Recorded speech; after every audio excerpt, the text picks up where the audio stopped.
Got a bunch of you guys in here already, and I'm really happy to see that. So all of you that are in, welcome. And as you can see, I didn't have any live music. I don't have the box where Chase has all of the stuff. He's got our cool intro. He's got all of our cool little sound effects. You know, the I'm Captain America and Wolverine. And now it's just me, which is really hard because I don't know how you guys are, if you guys are coaches or whatever out there, but I can't stand coaching and not having a little bit of music playing in the background. So it makes me a little bit uneasy.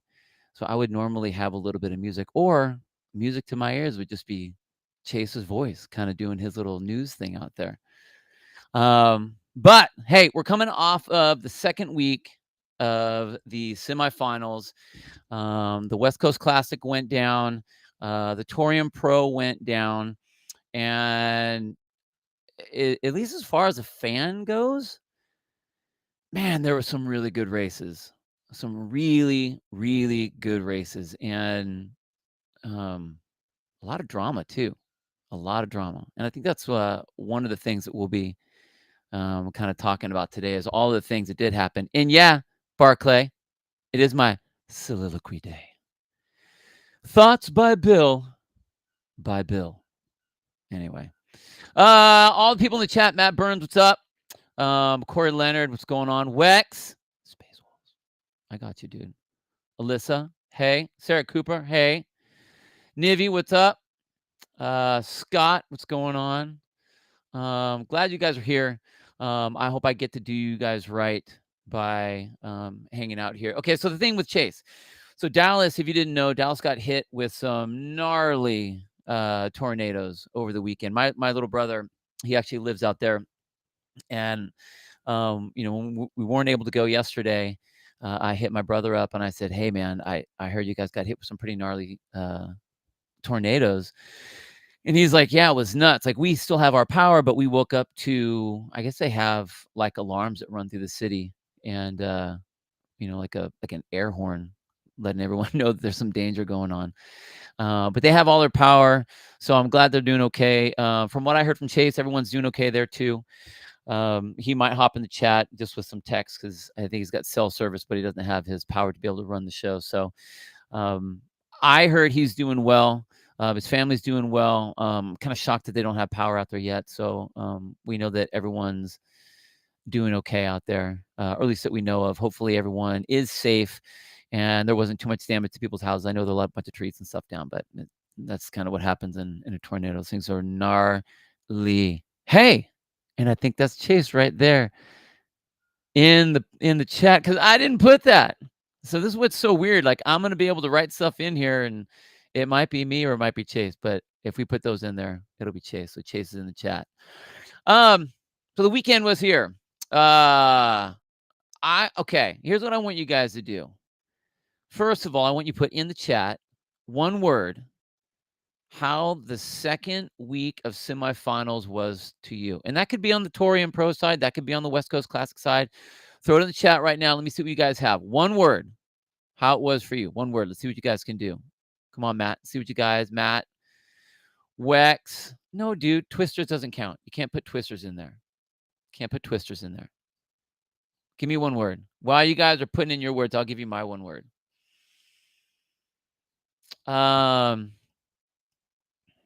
Dude, that, whoops, no, not that one. Wax. That's sad, actually. It's not untrue, but that's sad. I like this one right here. I'd go with stressful. 100% stressful. For a lot of athletes. I mean, even if you want to go, and I'm sure we're all going to be talking about Colton here, but for sure, that's going to be an issue that we'll be talking about. Whoa! What? What is that? Can you hear me? I can hear you. Can you hear me? Can you hear me? Yeah, I got you. I hear you. Yeah? I hear you. We got you, dude. We got you. Glad you're doing okay. Hi. What up? We got the little dudes in the back. Little lads and ladies in the back there. Okay, so first of all, I'm glad you're okay. Yeah. Second of all, please don't get in an accident while you're driving. It's hands Because free. I don't have the sound effects, and that will ruin the show. I figured I would call in for 60 seconds while I'm driving up north to Plano to stay at our in-laws for the second night in a row. Dang. Things get fixed, but I saw you talking earlier. We're good. We had 2 massive trees down right by our house and then up the street, and there's a power line that's completely like severed, so they have to basically wire the whole thing. So apparently that takes some time, so we might not get anything until Friday at the earliest. Oh wow. Friday? Dang. Friday. Well, Yeah. then the nice thing is that you have a place to go. Dude, yes. That is the nice thing. We don't have to check into a hotel or any other. So it's great. Her parents are awesome. They got a pool, so the kids are having a blast. Per usual. It's a vacation for them. Yeah. But hey, when you're driving around, everything. But no, you're good. You're good. Sorry. When you're driving around, you obviously were talking about the trees and all the power lines. Was there a lot of like structural damage around the area, or just trees down? There's trees down everywhere. We're driving up 30, 40 minutes north, and there's trees down there too.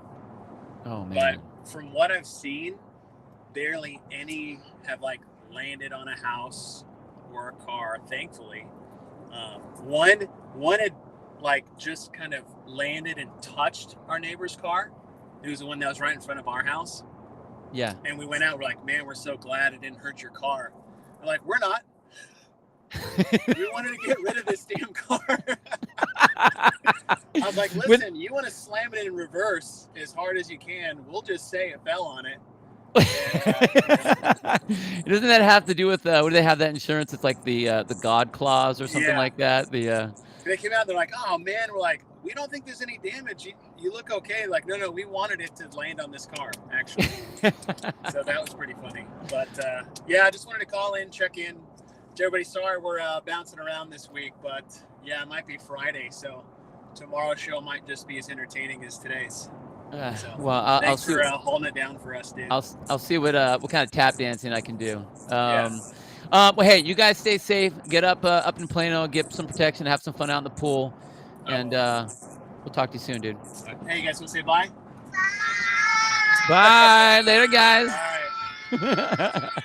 Bye, guys.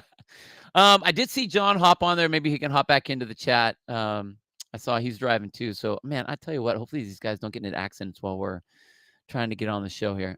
12 minutes. Okay. So he was driving. He wanted to see if we were going to be on. No, dude, I'm not going to take my shirt off. I'm an old man now. I'm humble with my body, with what I have going on. Hey, let's get into some of the weekend. Definitely empty was an issue.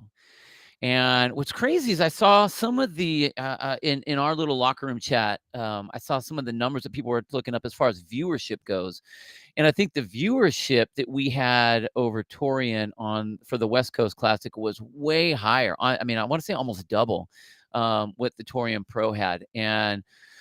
But if you look at the crowds, what Torian had as far as crowds go was, obviously much bigger than what was done on the West Coast side. And that's cool. Obviously viewership is going to be a big deal. But for these events to be able to continue, you need ticket sales, you need vendor sales, you need all that stuff to happen. And I got to admit, like, I'm confused that there weren't more people at the West Coast Classic. I saw one of the clips, and I am not as savvy as Chase, and I knew this was kind of a little last minute as far as me and hop on here, but as far as like getting all the different screens, but I saw one of maybe I can pull it up, one of the screens that Sevon had on his YouTube, where he was wandering through He was wandering through the grounds. Oh, here it is. If I could pull this one up here. I don't know if you'll be able to hear it, but I'm gonna see if I can pull it up. And he's basically talking about all the different places where he was filming Scott and Rich. I don't know what I need to do to have the sound. Maybe it's this one.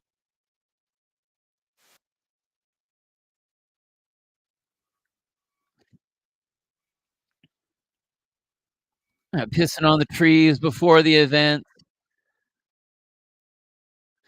I mean, how crazy is that that we were in the spot where the sport literally grew. I mean, it's where the sport became a sport. It really is. And that walkway right where he is right now, I remember taking that walk when I was at the Masters, and me and my brother, we had to walk from the warm-up area down around this area into the soccer stadium, which is where we would go.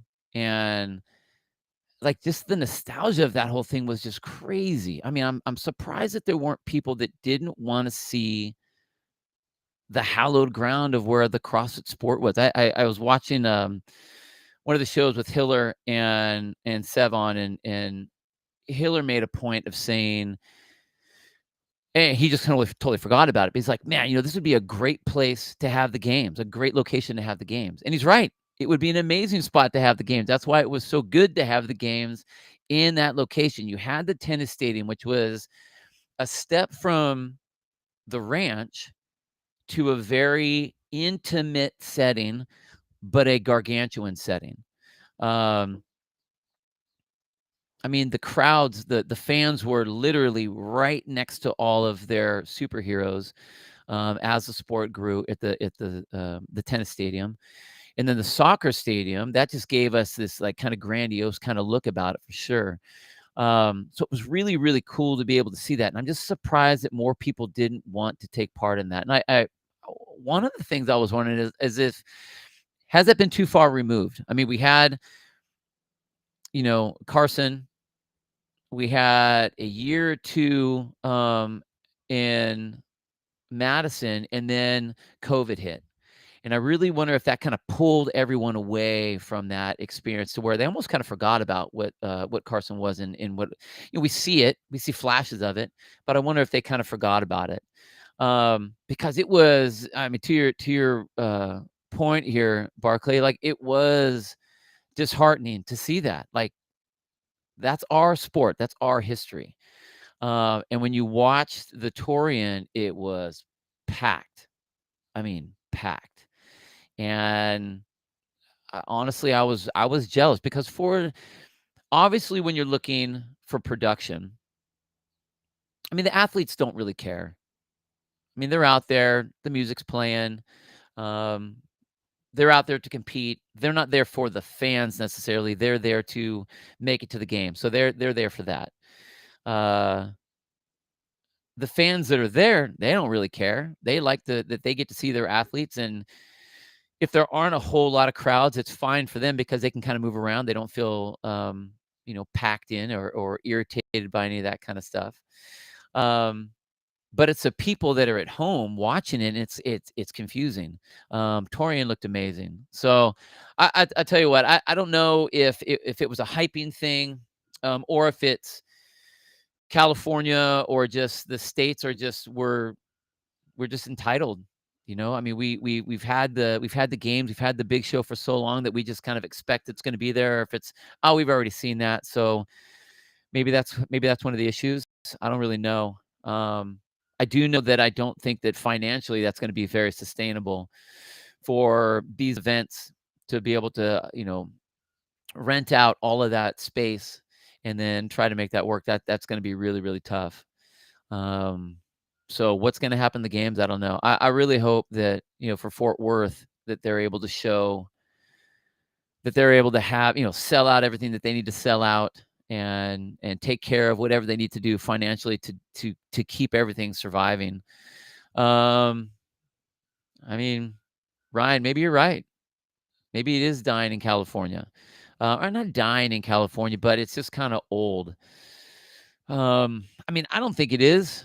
I mean, I love the stuff, but I mean, a different venue for sure. And I don't really know if Colorado and Utah, I just don't know if that is, because California is the way California is, I don't know if that's a better venue for it. I don't know if it would sell out in Colorado. I just don't know if there's the hype. Whereas if you have these other countries like in Europe, I mean, even the French Throwdown, I mean, you saw the videos that Chase took, packed. It was packed. And that's what you want to see. And that was for a semi. That wasn't the games. That was for the semi. So I can only imagine, what it would look like if we did something like that in Europe. Um, let's see, Bob, what do you got here? I don't see you going back to Carson based on the criteria they use when selecting Dickies. They wanted an indoor space that could accommodate longer events traditionally. Yeah, that's true. That's true. Tennis stadium was small. For certain events, but I think it can still be done right. Maybe not for the games. I don't see it going to the game, going to Carson for the games. I don't think that'll ever happen again. But it can definitely be used appropriately for the semis and for taking care of those types of things. Man, I tell you though, I'm nervous to see what it'll look like at Fort Worth just with the heat. The conditions. I mean, people talked about Carson being hot. We've had it happen where, Cara Saunders, when she's, running in after doing Murph, looking like a seal, a sick seal coming in, her head waving all over the place, not knowing where the heck she is because she's got heat, heat exhaustion. Same thing happened to Annie when she was coming in. So there was a lot of heat there, and that's in California. I can't imagine what it would be like in Texas. I mean, Texas is crazy, as you can see with the tornadoes and stuff that they have. But who knows? Maybe it'll be like a perfect day when we get out there. I just think that I personally don't like the idea of having it be all inside events for the games. I think that's where you need to be able to go outside and put your fitness to the test. That's my personal opinion. The open, quarters, and semis is classic Jimmy CrossFit type stuff. You move all your athletes through those events to where you get to the games, and then now it's like, okay, now you test your fitness in the weird ways. I think that's what it should be. We already know that everyone can do 21, 15, 9, and everyone can do thrusters, and everyone can lift heavy, and everyone can run fast and hard. Now it's like, okay, now where can you change those levels of fitness? And that's why, Chase is always talking about wanting to put like a high rocks event in there, because that's something that we don't do. Put it somewhere else, get them swimming outside, get them running and pulling and doing different things. I mean, swimming offside, they're going to have to, right? How can you not? I really hope they don't have the games without swimming. I just don't think that would work out. I don't think that would work out at all. Plus, I like we've had it all the time. Everyone has been. We're finally at the point where we're getting some good swimmers now. So I think that's important. Okay, we'll get off of the how empty and sad the it was at Carson. God, it just bums me out. Really bums me out. All right, let's get into the next things though. A lot of stories happened this weekend. And I mean, I'm going to say probably the more dramatic versions of them will be on the West Coast side rather than on the Torian Pro side. There was some cool stuff that happened to Torian for sure. We'll get up to that in a little bit, but I think we're going to spend probably the majority of our time, especially with the people that are on the chat here. We have 144 of you guys in here right now. A lot of you cycle through all of our different podcast circles that we have. And the crowd favorite, the person that everybody's been hoping for, was Colton. And like that was, oh man, I'll tell you what, just so hard to see him not make it. We knew how, I don't know how those guys do this and talk at the exact same time. I'm trying to do it. See if I can pull up his, there it is. No, that's not his. God dang it. Where's Where's Colton's? I mean, we've been wanting to see. Oh, there it is. Okay, we've been wanting to see him perform for so long. We saw him do unbelievable things this year. You know, at the quarterfinals. You know how he's performed. The way he started off the weekend, uh, a fifth place in the run, or in the top 5 in the run. I mean, that was not. I don't think that was supposed to happen. I really don't think that was supposed to happen. There were a lot of people that battled back and forth. You saw, Taylor Self talking about where he was going to finish and where John Young thought he was going to be. I mean, that was a great finish for him. But, and if you read what he had on his post here, and it's perfect. Well, that sucks. Saying that he was fitter than he's ever been was awesome. It's great to see an athlete that really has put their season in the right direction. They've done all the things that they need to do. They prepared themselves right. And then it just doesn't happen. Now, you got to remember, with sports, there's always going to be that sort of a down. It isn't always that if you check the box A, B, C, D, E, that you're going to get the result that you want. And because in sports, it's not just did you check the boxes, it's what's everyone else doing. And, Colton being a wrestler, the difference is, being a wrestler, I can physically grab someone and hold them down, move them around, change what they're going to do. But when you have a judge that's going to be the one that decides whether you go or don't go, they call a rep or a no rep. Those are things that you can't control. And, I saw the video that Hiller had out with his, the no reps that he got on the muscle ups. And man, that just breaks your heart, because I didn't see a no rep.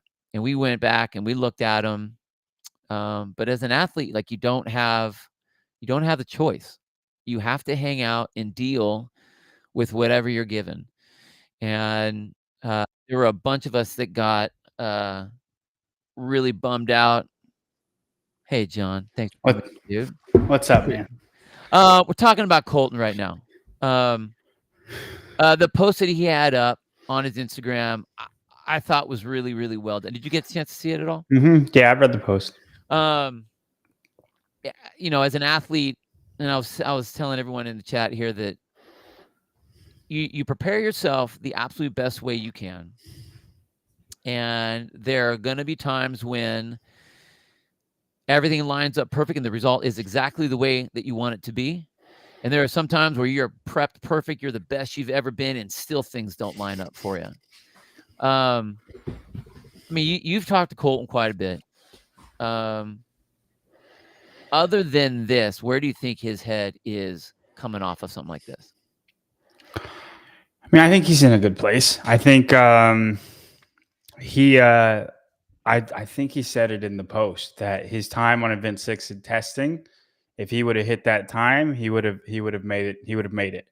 Right. And then he didn't. The judge gave him no reps. I mean, right or wrong, like, you have to be fit enough to overcome any kind of obstacle that comes like that. And like, I don't think you can be like, it's unfair. You just have to be fitter. Like, if Matt Fraser was here, Matt Fraser would have won the semifinal. And it doesn't matter what the programming is. And yes, the odds were stacked against him, kind of twofold. One, he's he kind of got a raw deal in event 6, but 2, hold on. Sorry, guys. But 2, the 1 second, Bill. No, you're good. Shut your damn mouth, dogs. But 2, I really think the programmers, and I'm interested to see you and Chase talk about this at some point. I think they thought event 3 was going to be a gymnastics test. And it essentially took one of the little guy workouts and made it a big guy workout. Oh, yeah. And then the big guys still had their big guy workouts. Yeah. And then the handstand walking one, if you're any big guy that's good at handstand walking, automatically is ahead of you. There's nothing Like I 100% believe Colton when he's like, this is the fittest I've ever been. And it just didn't go my way. But I think if people like, Fikowski should have made the games 2 years before he made it. And like one was a raw deal with the judge, another one was handstand push-ups, similar to James Sprague when Will Morad did the Right. miracle event. And then I think if Katrin David started on the rope 2014 on the rope climb workout, both of those athletes entering their prime, when should have probably made the games and didn't. And then they came back as the way better. Yeah. I can see something similar from Colton. I don't Yeah. think Colton is close to this is how good he's going to be, like the peak, right? And Katrin came back and won the games, and Brent came back and his rookie year was 4th place. Right. And I'm not saying Colton has that potential, but I do think I would not be shocked if he came back next year and he was in the running for top 10.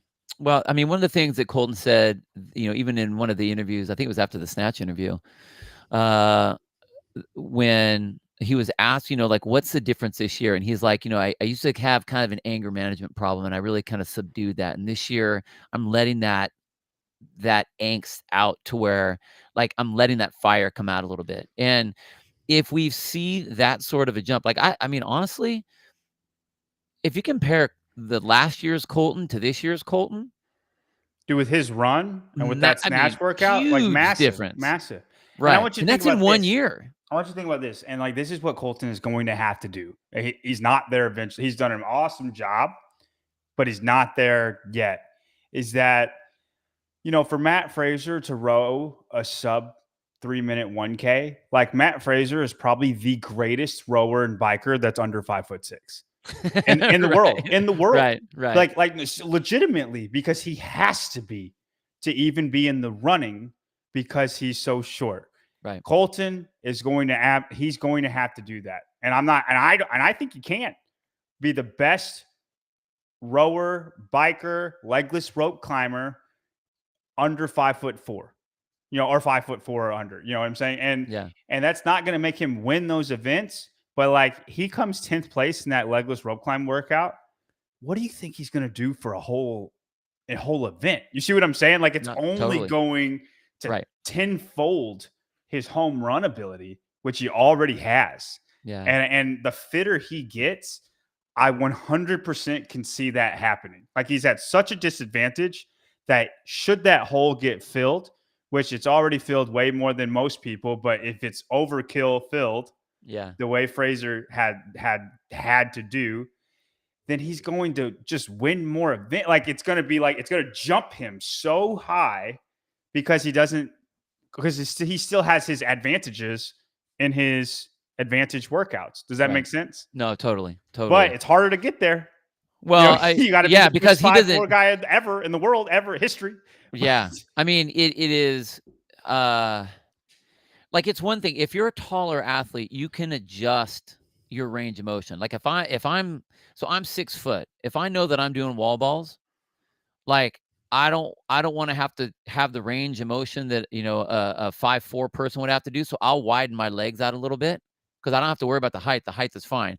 I can shrink my range of motion to adjust what I need to do. Same thing on pull-ups. I can go wider grip to make it easier for me and to cycle faster. And some Fikowski and Sprague have had to learn how to do. With a handstand. He doesn't have that option. The only option is you got to get faster. So it's like you're a good rower. I need to be twice as good as you because I am that much shorter than you are. Like it's not just I can adjust my body. It's like I need to get fitter to do it. That's a lot more work. And I really think that's why he did so well in event 1. Yeah. When people are like, he hasn't done good in running before, but like the fitter he gets, like that, like aerobically, he's probably top 7 in the world. Yeah. And then it's just he has to overcome all the big guy stuff. But you can think about how aerobically fit you got to be 5'4" and hold 80 RPMs on the bike on that legless rope climb workout. Mm-hmm. You know what I'm saying? Like it's like that year that you put a weight vest on for a year. Like but you just live like that. Right. I think one of the things, one more little point here on Colton and Eaton. Thanks for the little cash on there. I think honestly, if I was Colton, I would have had a really hard time with Cole Sager coming up to me. Oh, dude, did you I hear mean, me on Sevons? no, I missed it. But I tell you, I know that Cole, he's a nice dude, and he means to be all well. But that man, you know what? DM me later, because right Don't then, DM me. This the is why I last can't thing stand Cole Sager. I'm surprised. I would have. It would have taken everything I had not to like hit him in the gut. Like, get Dude, the I F away legitimately, from I'd me. be like, I'd put a hand up and I'd Yeah. be like, not right now. Right. Exactly. And then just let me lick my wounds. You beat me. Good job. Go to Totally. the games, Cole Sager. Leave me the freak alone. Yep. Like, Yep. it's why I feel like I'm way too mean on Cole Sager. Way too mean. Just because, like, when he made the games, I'm like, I just don't want to see him anymore. Like, I'm so tired of seeing him because he's going to go to the games. He's going to get 20th place in almost every event and be irrelevant. Yeah. And then he's going to try harder than everybody on Sunday when most of everybody's, done except the top 10. And he does it every single event. Every single time he goes up and claps last place up. Like, I can't stand him. I can't. And maybe that's my fault. Maybe that's your fault, Bill. Like, I'll take that on the chin if it's like, oh, I'm just not. My You're ego's just a too big. dick, dude. You're just Yeah, a yeah. dick. Maybe I'm a dick about it, but like, I hate that. And if I was an athlete, if I was an elite, if I'm one of the fittest guys in the world, and then some guy is just better than me, I can take that. I can take some guy being better than me. Like, I can't take some guy being better than me and then coming over and saying, "You tried so hard, man. You did a really great job." Yeah, I agree. Like, dude. Me and Chase talk about that all the time. It's like, hey, I understand that in the gym. Like, the last person's finishing up, yeah, cheer them on because they need some cheering on. But when we're competing, look, like outside of the floor, like we'll be friends. But when we're competing, and I say this all the time, and this is one of the hardest things for me to learn as a wrestler doing CrossFit, is as a wrestler, like, I'm fighting you. I'm physically putting my hands on you to hold your ass down. You're a gladiator. CrossFit's a little different. Like, I don't get to do that, but I'm still looking over, and I have one of my athletes, I don't know if she's in here or not, but she's in the 55 division, and I'm like, hey, we're here to fucking rip people's faces off. Yeah. We're not here to play around and like, hey, everybody, let's be pals. No, that's for afterwards. We're here to do battle.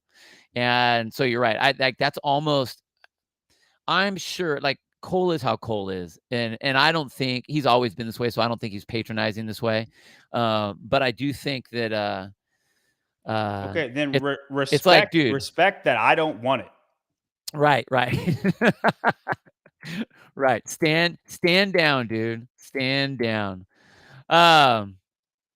Okay, let's get off of Colton here. What was the single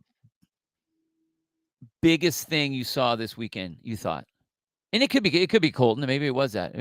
But what's the snatch double is probably the biggest moment. I don't know if you heard me and Travis's call. Oh, dude, it was so funny. We do not need to see Justin right now. I got slightly emotional with that call. But that was probably the biggest moment.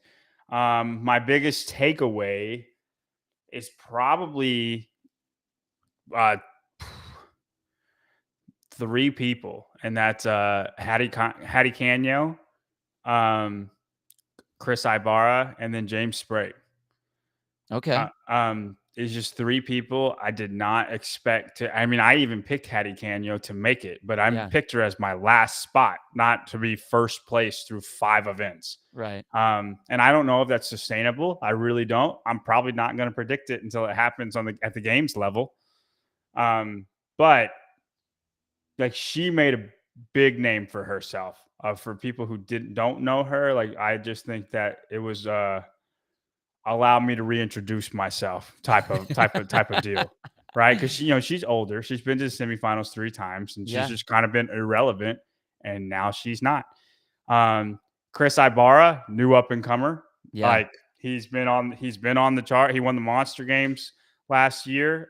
People in the coaches here and there have said his name, and he's just a guy that could potentially be somebody in the future. He's a guy that we didn't really know about, that probably I'd put in like the Will Leahy, Austin Hatfield category of he's an up and comer. He'd probably be the last person in that category, but I think he's here to stay. Like his consistency throughout the whole entire competition, you do not see very often. Like most times when there's a name we don't know about, they had a couple home runs and a huge, huge hole that just didn't show up in semifinals. Yeah. But the way he was just, people thought the snatch ladder was going to be rough for him, and he had 8th place. So his worst thing, he's 8th place that he's been working on all year. Like, I just think I get a vibe that guy is we're going to hear his name more. It's not just a one-shot wonder.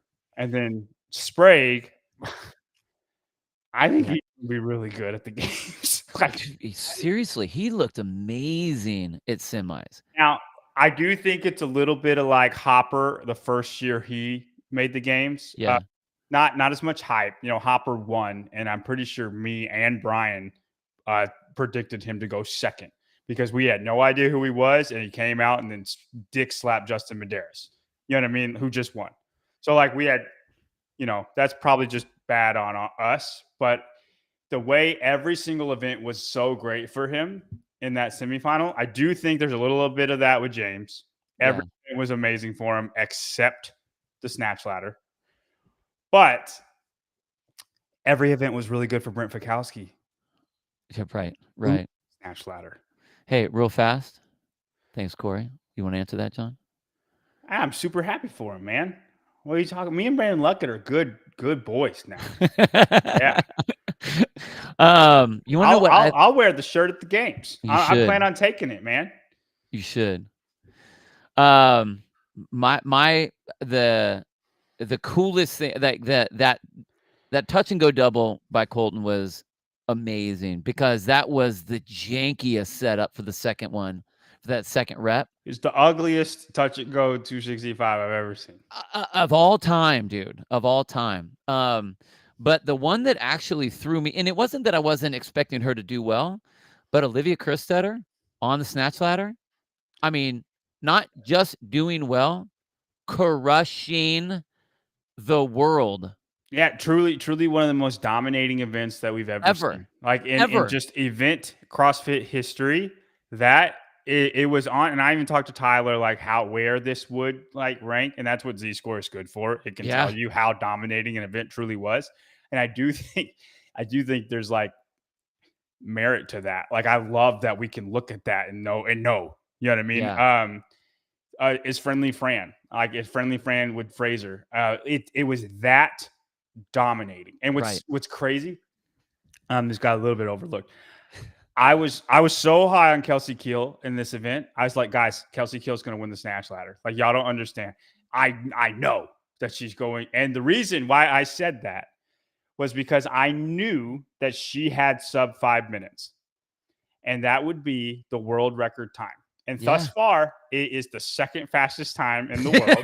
It beat Laura Horvath, it beat Elisa Fuliano, and I assumed Danny Spiegel's fitness would not be good enough, and I knew Kelsey Keel could go sub 5. And then in the same heat, Olivia Kerstetter beats it by a minute. Dude, like a minute. Which is like 20% faster, dude. Almost made Brian Friend right, which is ridiculous. Ridiculous. The one person in the entire world that did that. What we got here? Clydesdale. The Factola attempted in 2021 and failed with a good setup shows you everything. Right. Like that's how crazy that Colton's pull was. It was amazing. And I think what's sad is I think it's going to get lost in the in memories. Like I know Olivia's? I know 100%, dude. I know the nerds are gonna remember it, but like it will get lost because she didn't make the games. And it cannot be stated enough truly how much she beat the world. It's not just her heat, but the world. Yeah. Like it's I mean it's up there with Friendly Fran as one of the most dominating events ever, and I like in the moment I didn't know what to say. I'm like, I feel like people should have known about this. Like I didn't know about it. Yeah. I know Brian didn't know about it. Like nobody knew that was going to be in the cards. Right. And then it happened, and I was like, I truly didn't know what to say. I figured she would do well. I mean, like I figured she'd be like top 3. I thought it was going to be Kelsey, Danny, and then her. Mm-hmm. And and they're all in the mix. I thought they'd all be in the mix, and I was like, if Olivia has sub 5, she'll be in the running too. yeah, Nobody told me that Olivia had sub 4. no way, no way. And it was. You're right. I think that it. Sean Tia won't come close. Not even nobody will. That's what's so crazy. And there was so I would say that event was a specialist event. I would say that it is. I mean, there's obviously fitness to it. You can't just be just a strength beast on this, but it is there's a specialistic element to that particular event since it's just one lift. You have to be good at the snatch if you're going to do good in that event. You got to be strong if you're going to do that event. Yeah, you have to be fit for sure. But I don't think it would be interesting to see Z-score wise comparatively the Friendly Fran and that one to see because He I said think they're that right was with each other. really They're both 25%. damn. That's Like crazy. like I think one's 25.8 and one's 25, but like they're right. They're right with each other. You know what? I think I want Tyler to put that in a post somewhere. Put both those things up and show the greatest The top 5 most biggest dominating beat events downs in CrossFit ever. history. Yeah, that would be really That would cool. be We could do a that show. would be We should really do a cool. show on it. Yeah, we should do a show. You know what I Hey, should share in try? the chat. We should do that show, dude. Right? Put that down. Earmark it. I We're love gonna do this that. comment. I can't pull it up though. Which one? I'm gonna use the women's weights and see if I can beat it. Oh, dang, dude. Because I think it would be challenging just to fitness wise beat it. I think I probably can, but it would be hard. Man. Yeah, I got that was up there a ways. Okay, any other big things you saw from the weekend? Like what was like your like a big takeaway from the weekend? And it could be competitively, it could be like we haven't really talked a whole lot about Torian. Did Torian play out the way you wanted it to play out? You thought it would play out? Yeah, I mean Ricky was first, Jay was second, and Bailey was third. I think Ricky's dominating event 1. I don't know if you watched his event 1, but it was Silly. It was Same pretty deal. It was pretty ridiculous. And I mean it's a run, so like he's 21 minutes versus Jay's 23 minutes, but like Jay's a good runner. Right. Jay was like 8th in the 5K or something like that last year. Like he's not a bad runner at all. He's a good runner. And Ricky beat him by minutes.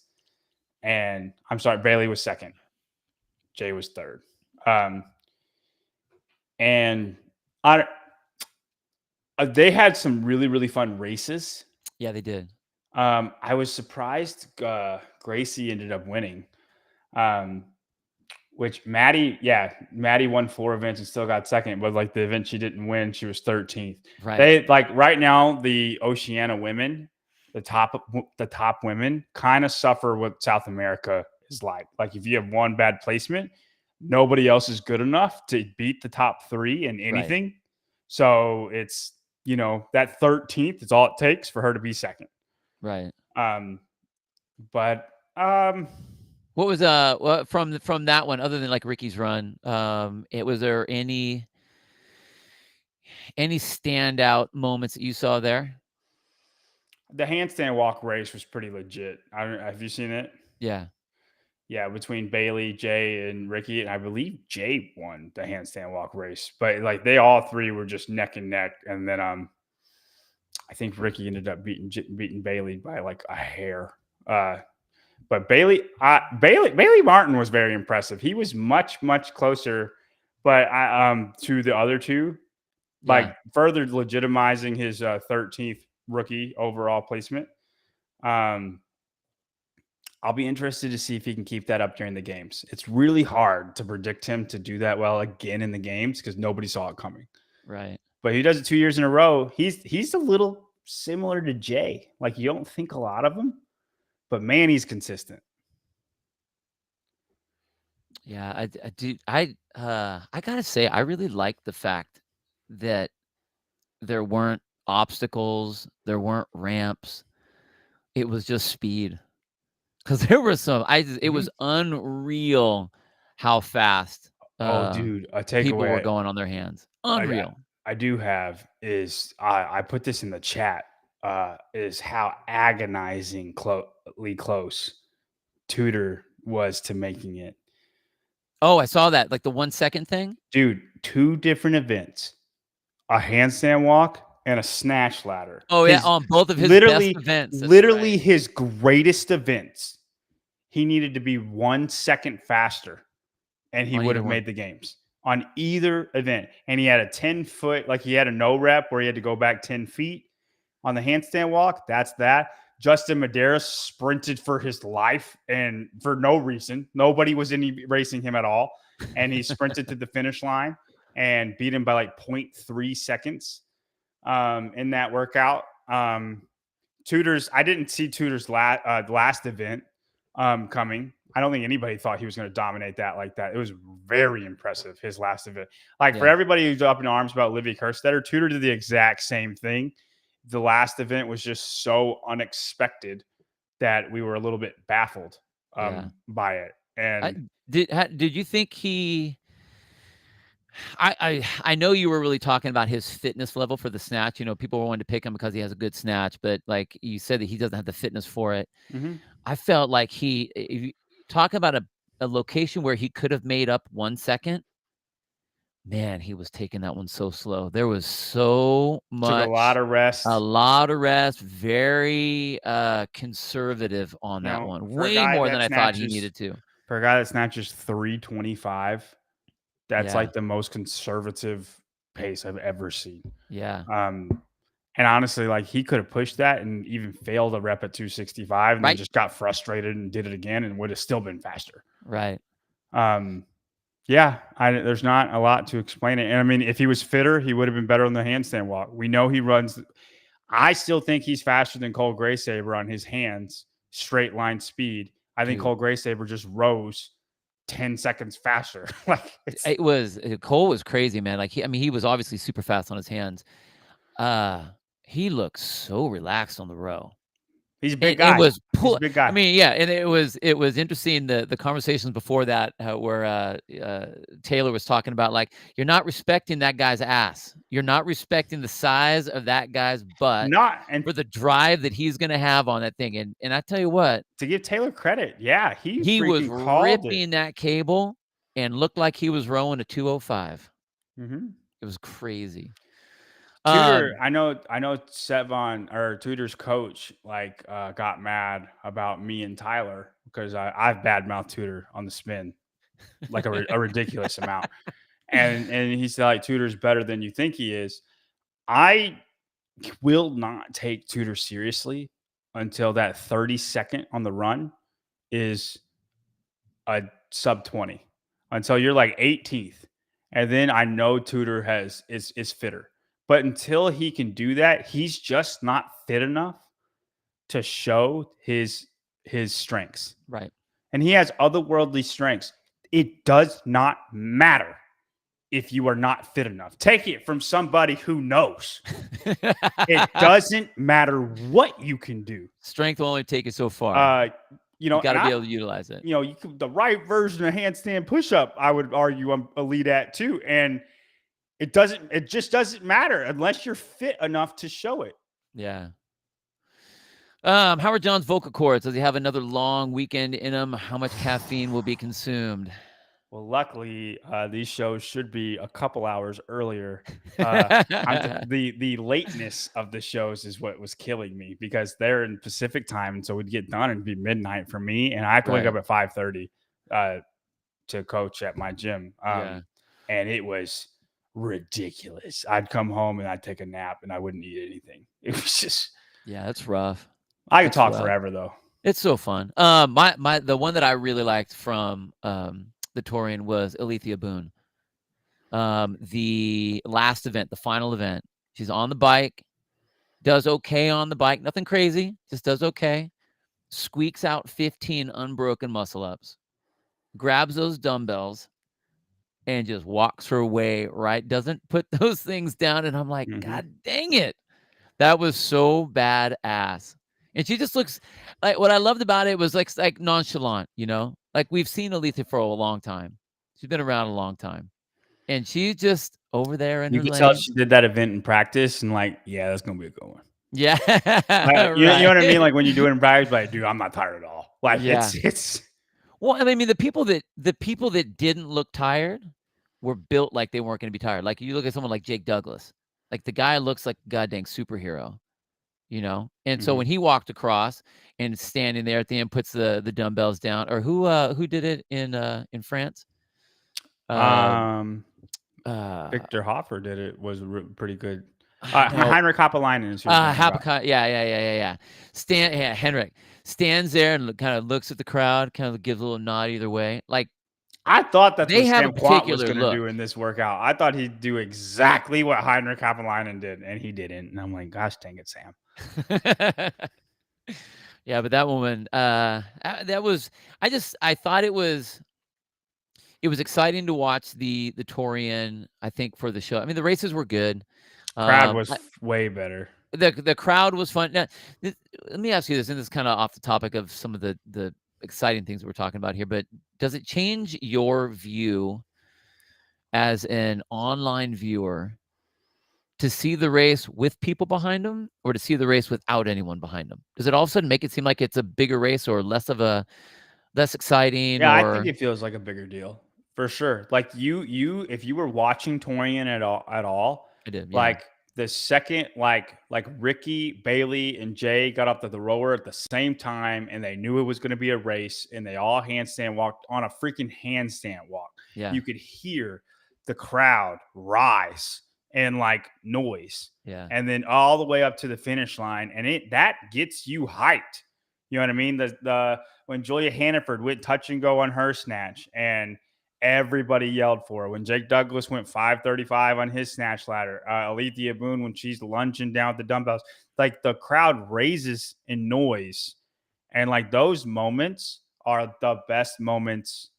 Like in CrossFit is when that stuff happens. When like people like aren't really like people are just being there, and then all of a sudden everybody goes oh, and it's like, but like everybody does it at the same time. Yeah. And then you hear like the roar at the end, you know, like the Fibonacci final when Vellner has his dumbbells like this wide and Fraser puts his dumbbells down. And then you hear everybody being like, you know, cheering, Yeah. thinking Vellner's going to catch it. Like those are the exciting things that I think get fans, like get you to bite the bug, right? Like if you're on the fence, like, well, you know, they're working out for time.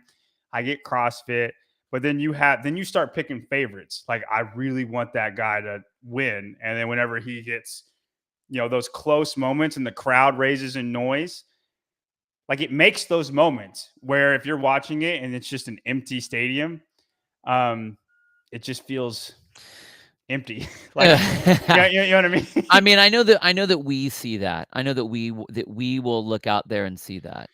But I mean, I'm there trying to have think been of other other viewers. there's other events that don't have a whole ton of people either. I mean, I feel for the event that they don't have the crowd. They didn't sell the tickets there. I mean, there's money that they're losing, but as far as like watching it, I mean, you could make 10 people sound like there's a massive crowd. You know what I mean? Like, do you think that really takes away? Because look how many people that we had watched the online viewership But it takes away from the athletes' celebrations too. If you just did something awesome and then you're looking and then you look up and you just see bleachers.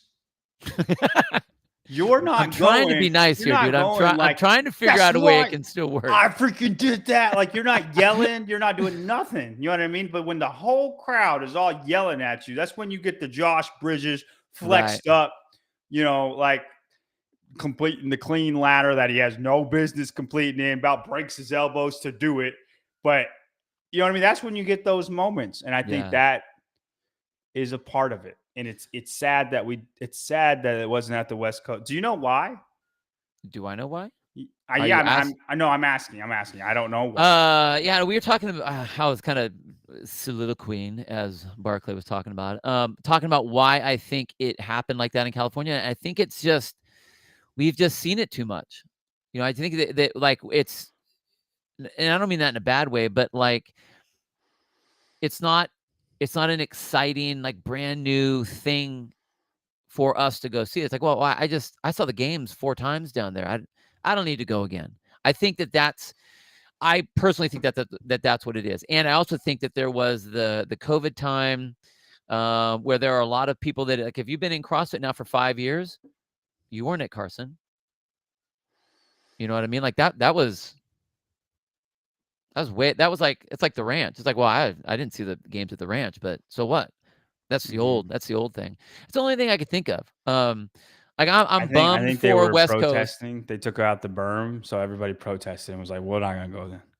Well, I hope that's not the case. They didn't go for the berm. I'm just joking. I mean, who knows? I do think that it's sad. I'm bummed for the event itself because it's like, well, all right, they're never going to go there again. I mean, you make the tickets cheap. Yeah, but then I don't disagree with that. If that will work, and so it's like, tell me it's what money. Nobody went. How much were they? Do you know? I think they were like 150. $150 to get in. Somebody from the chat, like, tell us, but I've heard that it was like that much to get parking and all that. Wow. Huh. Yeah. But like, you can't tell me it's money because nobody went. You know what I mean? If a ticket's $10 and you sell out, you'll sell more, 150 for 3 days. Wad Zombie said. Okay. So say you $50. $50 a day. Yeah. You're telling me you couldn't get 3 out of every 1 person that was there? I think you could. I mean, well, it would definitely do a whole lot more if they would do that for the vendors too.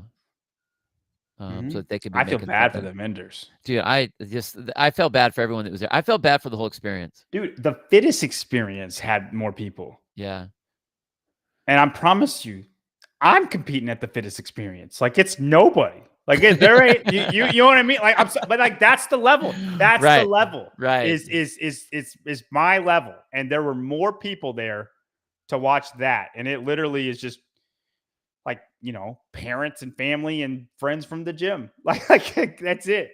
Yeah. Heidi, the old school people who wouldn't have been nostalgic don't care that much about the sport anymore. I don't know. I think the old school. I think that the Carson is obviously nostalgic. I mean, that's what's so funny is that me and Chase will get on here and we'll talk about the tennis stadium and we get all gooey eyed about it and stuff like that. But that's because we were there. I mean, we were there. We felt that excitement. We felt when the crowds were big. We felt when the original icons of our sport were doing battle, under the lights, in the dark, all the people, everything. And it's not the place anymore. For the latest group of CrossFit fans, it's the Coliseum. And now we're not there anymore. So yeah, nostalgia, it's tough. It's tough to make nostalgia fill your stand. You got to do something to get them in there, whether that's going to be, making it cheap seats or whatever. I don't know. I mean, that's a money game for the bean pusher to kind of push around. But so we've had 2 weeks down. Obviously, there's a lot of excitement coming into this next week with, some of the, just the deepest fields on the women's side, one on the men's side even. How do you feel about the ramp up to this last week? Do you think it's been building? Do you think it's been appropriately building? Yeah. Yeah. I don't know if they did it on purpose to have the East as last, but if they did, like, divvy it up for that reason, I mean, I don't know if they're smart enough to do that, quite honestly, but it's pretty genius how they did it, because also you have Africa and South America, who nobody cares about, but you have those on the same week as the biggest region that everybody's going to care about, right? The deepest region, the best region. You had the fittest man in the world, the guy who should have won fittest man in the world, and then the fittest person in history. Well, woman in history. I think Fraser's fitter than Tia. We'll argue that a different day. But the fittest woman that has ever lived. Like you have all, and that's just 3 people. They're deeper than every other region too. Yeah.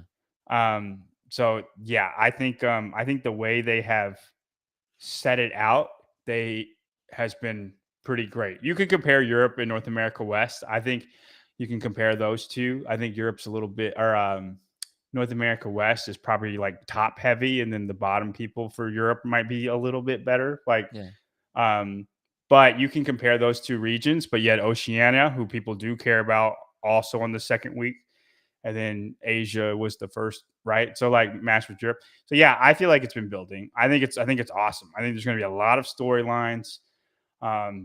Haley Adams coming back. I'm excited to see what she looks like. I'm excited to see Hatfield put y'all to sleep. And yeah. And then we got Taylor. And I mean, like, we kind of made Taylor, right? We've kind of made that a narrative, but it is one. Right. So many people want to see what he's going to do. Right. There's just so much stuff that it's going to be involved in the East. Brooke Wells is coming back too. I didn't even think about her comeback tour. She shows resilience, Yeah. Resilience. Wasn't that her book? Resilient. Yeah. That was a good one. Good one. Let me ask you this: as far as like the big names, I wouldn't say that the big names were running on all cylinders so far. I'm talking the big names. I'm talking like the top. I don't mean the ones that are like trying to get Alex in. Kazan, Patrick Vellner. Yeah. Do you think that they just were kind of like? I mean, an athlete always wants to win, and as an athlete, I will say that I'm always want to beat everybody. But there's a difference between, hey, I just got to get in, and okay, now it's the time. Do you think that with someone with Gazan, I mean, with such great finishes, but then like some not great finishes, do you think she was all in or just qualifying versus someone like with Laura? I didn't think that Laura Horvath, when she was going through her regional or her semi event, I never felt, and I told Chase this, I didn't feel like she didn't have that, like, I'm gonna kill you look. No, she's like, I'm just doing my thing. I'm just here. I'm relaxed right now. No, do you feel that? Or do you think that like she was actually? I feel that about Laura on the last day. Okay. 100%. Okay. Especially, and I will go to my grave saying that she let Elisa Fuliano win that snatch ladder. Okay. Because you watch that snatch ladder, she does a snatch, she has 20 seconds to do another snatch. And she just waits. She just sits there for 20 seconds, sees 5 minutes, and then she does her lift.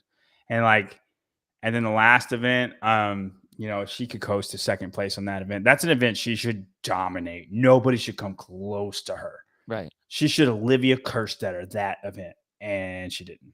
Yeah. So like I felt that way about Laura on the last day, but she had enough of a lead. I get it. Alex Kazan, I don't feel the same. She was 11th, 3rd, 1st, 6th, all of those events, and then she was first on event 6. Right? So she has just about 4 top 5s and 11th on the run. She's not the best runner. Those are all expected scores. And then she did poorly on the snatch ladder that I thought she would be better on. And she's been working on her snatch. I know her max snatch is much better now, but that's the only, that's her own, and her placement was just really, really poor in that. And that's what drug her down. So, I mean, I think she was in it to win it. I think she thought she was going to win.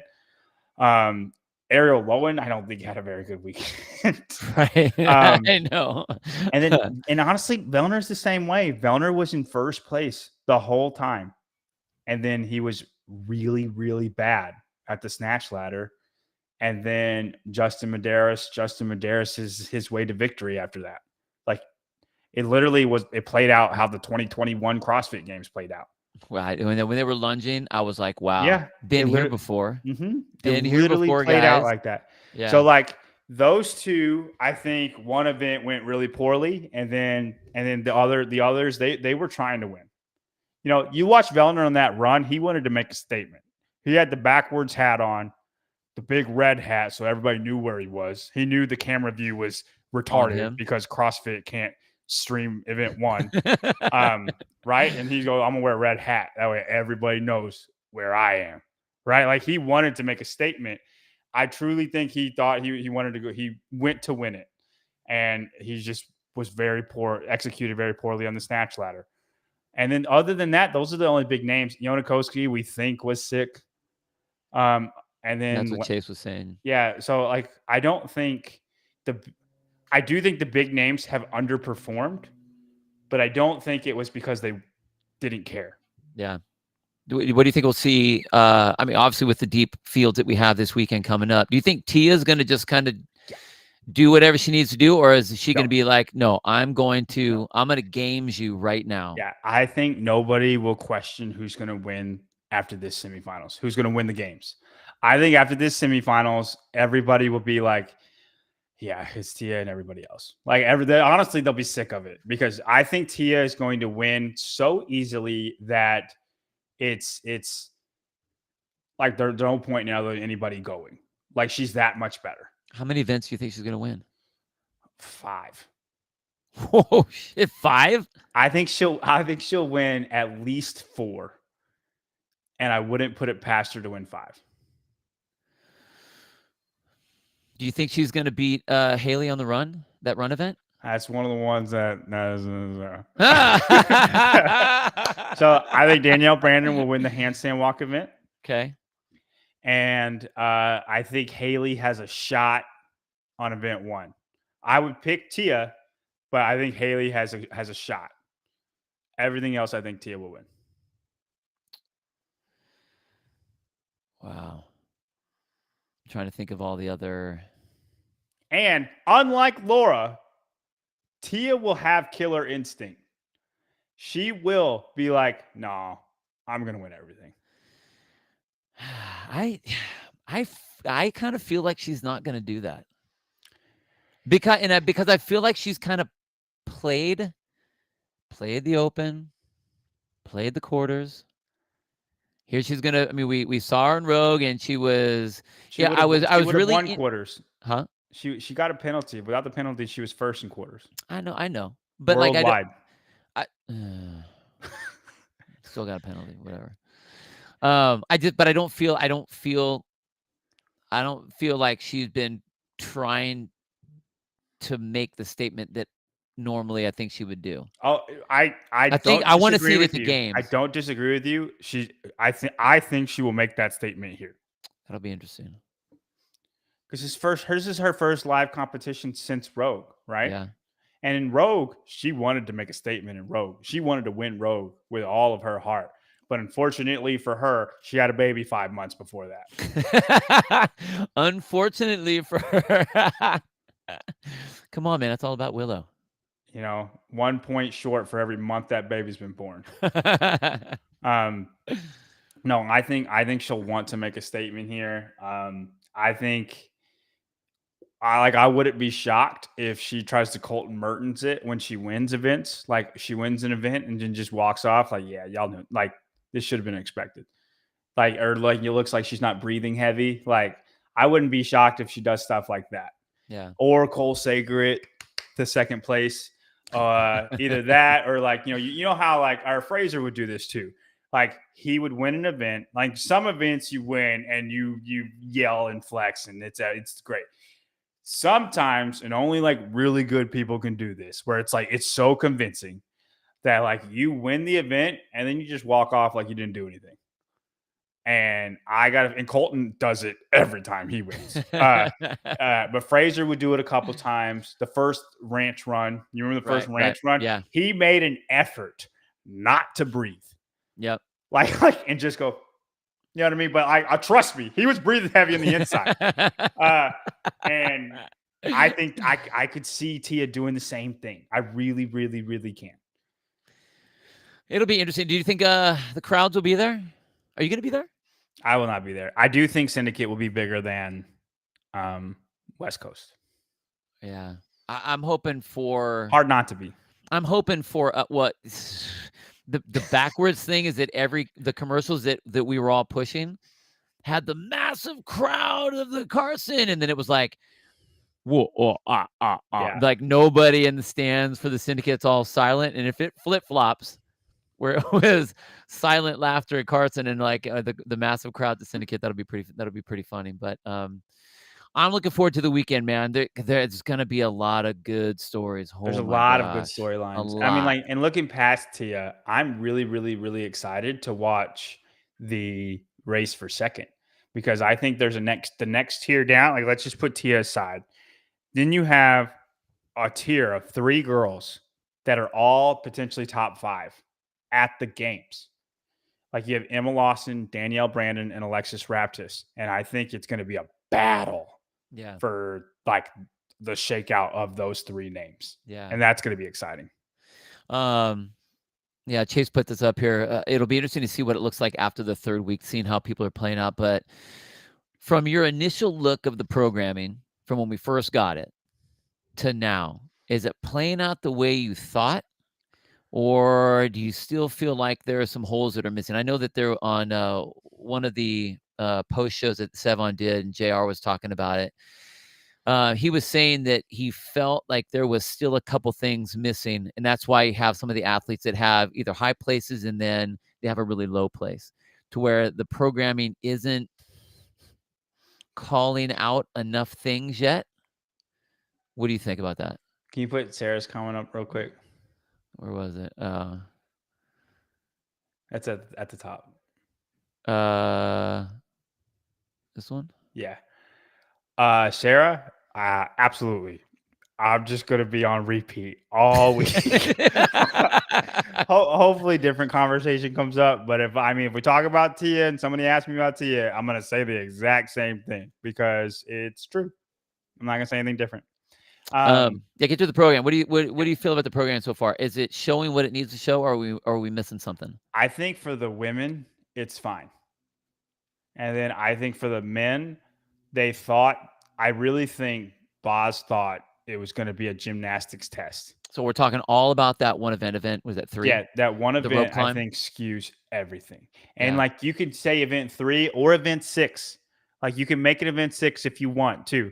I think if you take the bike out and put 10 strict handstand push-ups, and Taylor said this on one of the shows, I just couldn't agree more, because it puts a press gymnastic into a pulling gymnastic, into box jumps, into another pulling gymnastic. That is a metabolic gymnastics workout to a T. And like let's just roll this out. Like, let's say that's the workout. I think Colton gets like 10th place instead of 24th. Right. He's in. Like it's boom, it's fixed. Yeah. Or you can go event 6 and here's the thing. But for the women, I think it's a good gymnastics test. It benefits the big girls that still have elite pulling capacity. And I think that should be rewarded. Laura Horvath, Emma Hall, Alex Kazan. So I like the idea of the handstand push-up. I like the idea of having the strict handstand push-up in there. And, and if the programmers are concerned with, like with the rope climbs, it was definitely a rope climb event for the women much more than it was for the men. It wasn't for the men. Right. So to push the race, you can keep the men where they were, put the handstand push-ups in instead of the bike, because the bike really didn't do anything, and there's no reason to have 2 bikes at all. I don't think. And then you just bring the number of rounds down more for the women. I think you keep it. Oh, for the women. Yeah. 7 to 5. Yeah, exactly. And so again, you have the handstand push-ups, and you have the rope climb. So you got that push, you got that pull. I think that would have really, it's funny when you look at the programming like that, and it's like and me and Chase, we trip out on this all the time. One little tweak, and it makes the entire picture look Perfect. entirely different. But if You know, you can fix everything too. right? No, totally, in a good way. In a good way. Were you in favor? Ryan kind of asked this question. Were you in favor for the ring muscle up that the men and women were doing the same number, or do you think that should have been different? No, I like that. I know the ring muscle ups were irrelevant for most of the guys. Tell that to Colton. Right? You know what I mean? And it made a difference. Like the Yeah. guys that pushed the ring muscle ups and did, like most of them did. Like it when it's that low of a number, and it's not a low number, but they all capable of doing it unbroken. Like it puts you in a forearm grip fatigued state. And then it's all about who wants to grab the dumbbells first. Right. And Well, then that's what I mean. you have to take a chance. So then you keep the 15 and do you do 12 for women? So No, to no, no, try to no, force no. them to keep them on there? No, I think it's fine. I think that event is fine. Like, sure, the workout, the crux of the workout is a little bit different, right? For the women, if you do 15 ring muscle ups in a row, it's huge. Yeah. But for the men, it's like it's grip fatigue going into that lunge, and then it's risky. Who wants Yeah. the lunge first? Yeah. Like, I feel like we saw much more men fail the lunge than we did the women, but it's because the women are breaking up the muscle ups. Right. And I told, and like Travis, yeah, do you know Travis? Yeah. Okay, so like Travis did this workout, and he goes, my forearms just blew up so bad. But he did the bike in like a minute, and then he went 10-5 on the muscle ups, and then he went right into the lunges. And for me, I sprinted the bike like no other. And then I literally took almost 2 minutes to do the ring muscle ups. I went 6-5-4. Guess what? My forearms ain't feeling nothing. And then I lunged the whole thing unbroken. Like it's just such a hard, like I think the women feel a different thing than the men do. Yeah. Like their body feels it a little bit differently. But I like that it rewards the women that can go unbroken, and it shouldn't be like every woman can go unbroken, right? And then if you know you're gonna have to break, you can push the bike more if you want. Right. Like I think they feel it slightly differently, but it's still the same riskiness. Yeah. The women are just risking it on the ring muscle ups, and the men are risking it on the lunge. That's true. And we saw it, man. We saw so many of those. It's a great way to finish a race with that lunge because of that the anxiety that is built up on every single one of those steps and how many fails we saw right at that red line. I mean, in all of the different semis so far, it's been pretty impressive. So, all right. Well, when's your next show? You have your show tonight? 6:30. Yeah. 6:30 tonight on the Spin. Central. John will be on there. Central. That's right. Central. Me, Travis, and Tyler, and I think we have Pete Ellis for 15 minutes. Oh, no way. Cool. Mm-hmm. Cool. Is Pedro going up here at noon? Is he doing He should be. Yeah, he should around the whiteboard, right? Yeah, around the whiteboard should be coming up. Make sure you guys head on over to that. Check out John tonight on Spin with everybody. I'm not sure if we're doing. We may try our show tomorrow. We'll see what Chase is going to do. He's kind of in the backfield right now, so I appreciate him hopping on this so I can talk rather than doing all these other things. So we'll have our show tomorrow where we'll start previewing the rest of the weekend coming up. Oh yeah, there's Pedro's right there. Thank you, Chase. Man, there's been so much good. Are you going to do your Twitch again? We're on YouTube now. Oh, you are? Yeah. So what's funny is like we were gonna do it on YouTube, but if you've never done it before, you have to wait 24 hours. Oh. I don't know why, and it was a last second thing. So he was like, "Hey, we could do it on Twitch." And I'm like, "All right, let's Twitch it up." And I have no idea what. I was like, "I don't have a Twitch. I'm not." Yeah. And then Spin goes, "Hey guys, you can just use my YouTube if you want." And I'm like, sounds good. Sounds great. So yeah, for the East, if you want me and Travis's commentary, or if you prefer the CrossFit commentary, that's cool. But if you want something different, sorry, I had a little something in my throat. Okay. Something in my throat. Yeah, earmuff, Chase. But if you wanted something different, me and Travis are going to commentate. I don't know if we're allowed to use the stream or not, so you might have to watch it and then listen to us in the background. But we're going to try to get the stream. No, if they don't get back to us, we can't. But yeah, we'll be commentating every single event as it goes, so you'll see a live reaction. Well, I thought it was pretty fun. I was actually surprised that I could watch you guys with that at the same time. I'm like, how are they doing this? Yeah, and we were slightly behind, so like I started watching it on my phone, so I could stay like with, you know what I mean, like because it was like 10 seconds behind. But yeah, dang, it was awesome. Anyway, all right, guys, weekend's coming up. Last weekend of our semis is coming up. Make sure you guys are tuning in to all of the different channels. You know, Sevon's going to have a bunch of shows. We'll probably all be popping on those different things. We're going to try to come on for our review tomorrow and look at some of the athletes that are going to be popping in, talking about some of the stories. We'll go over some of these things tomorrow. John, you can hop on that if you want to hop in on that. We'll see what Chase is going to be doing on there as well. I appreciate you guys hanging out with us. We had about 300 of you guys hanging out. Make sure you guys hit that like, hit the subscribe button on there. Chase put the stuff up there. And that's all we got, guys. We'll see you guys on the next one. Bye.